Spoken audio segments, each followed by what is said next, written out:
Good afternoon. I'm Shania, and this is One News Now. More Filipinos are expected to be repatriated from the Ukraine amid the ongoing tension with Russia. We have Maricel Halili reporting to us live from Mandaluyong City for more. Mase, hi, good afternoon. How many Filipinos are set to come home, and when can we expect them to arrive? Hi, Sean. Based on the latest report of the Grabe yung Department of Foreign pagsusulit na yun, no? Walang Affairs, intros. they're Parang, nasa bawah. expecting about 4 Filipinos who will be repatriated from Ukraine. Undersecretary Ariola of the Department of Foreign Affairs said that they're expecting these Filipinos to fly out from Ukraine today. Hopefully, they will arrive in the country by tomorrow. All right, and currently, Mase, how many Filipinos are in Ukraine? Can you give us a head count and where they are geographically speaking? So far, the Department of Foreign Affairs has accounted at least 181 Filipinos. Most of them are in Kiev, the capital of Ukraine. But they actually made a call uh, before the Filipino people that maybe they still have to account for more Filipinos in Ukraine. So if there are other Filipinos still staying in Ukraine but has not yet accounted, they actually appeal to these Filipinos to reach out to the Philippine embassy. And how is the general situation of our kababayans there in the Ukraine, Mase? Did the authorities have anything to say? Are a lot of our kababayans there willing to go home, or are they being forced to because of the tensions? For now, Sean, the Department of Foreign Affairs clarified that the repatriation efforts that is being made by the Philippine embassy is just voluntary. It's not yet mandatory. But of course, they are encouraging our kababayans in Ukraine to leave the areas that are in danger, especially now that they can feel the tension in the area. But unfortunately, most of the Filipinos there in Ukraine are not willing to come back here in the Philippines because most of them are already married to Ukrainian nationals and their children are already staying in the country. But the Department of Foreign Affairs also clarified that if they wish to come back in the Philippines, they can bring their children, their spouses with them for as long as they will follow or meet the requirements of the interagency task force.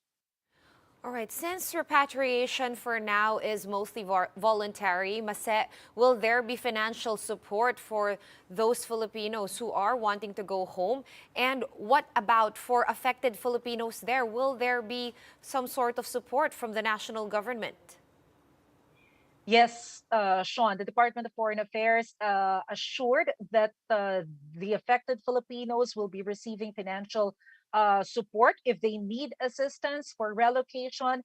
The Philippine Embassy will also be giving them assistance.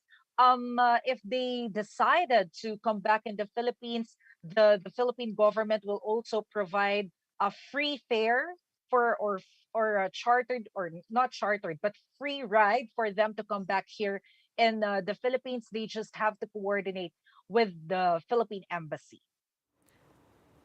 All right, Masai, I'm going to have to ask you about the situation in Hong Kong since we're talking about foreign workers. Are there any updates on the state of OFWs in the city-state? Yes, Sean, we actually asked Hong Kong Consul General Rally Tejada earlier about those OFWs who have been reported to be terminated because of being positive with COVID-19.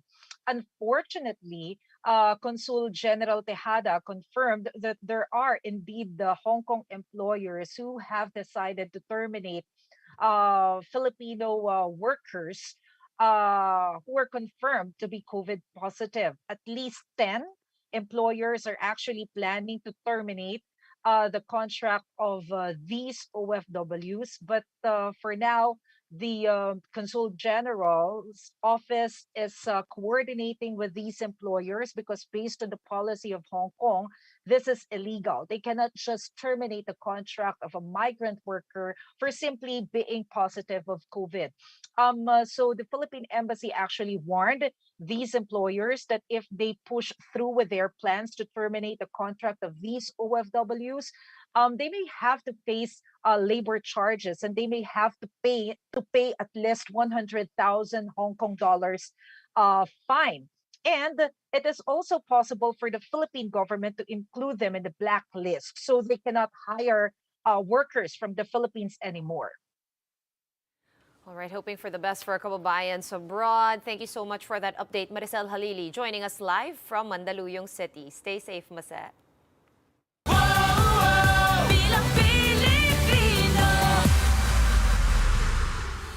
Presidential aspirant and Vice President Leni Robredo takes her campaign to Cebu today.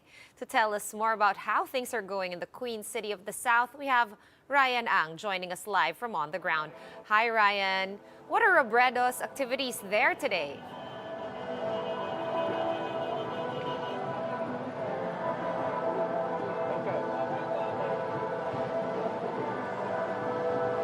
Hi, Sean. VP Leni has a jump-packed schedule today, coming from a 2-day visit in northern Mindanao.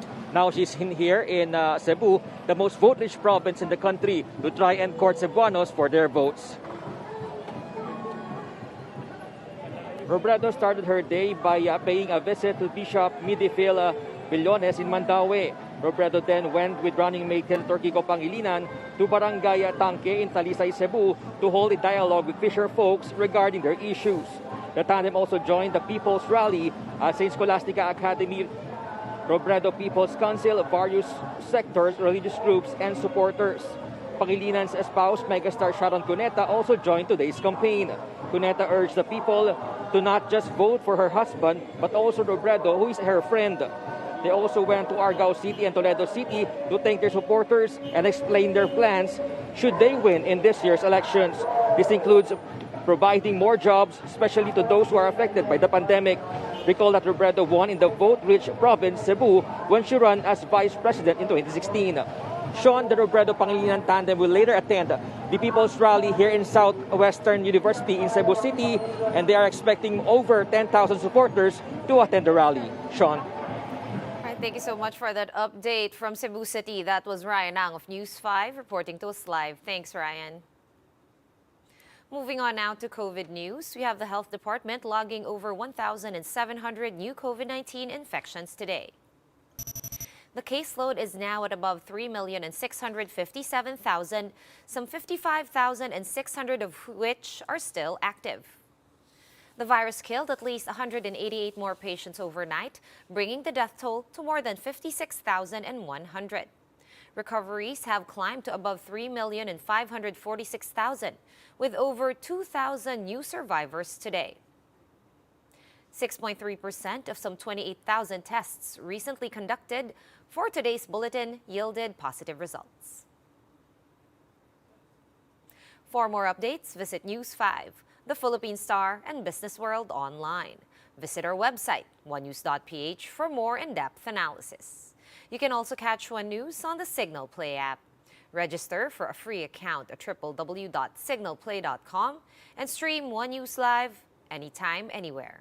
Masks on, wash hands, and stay safe, Philippines. I am Sean Yao. We are One News.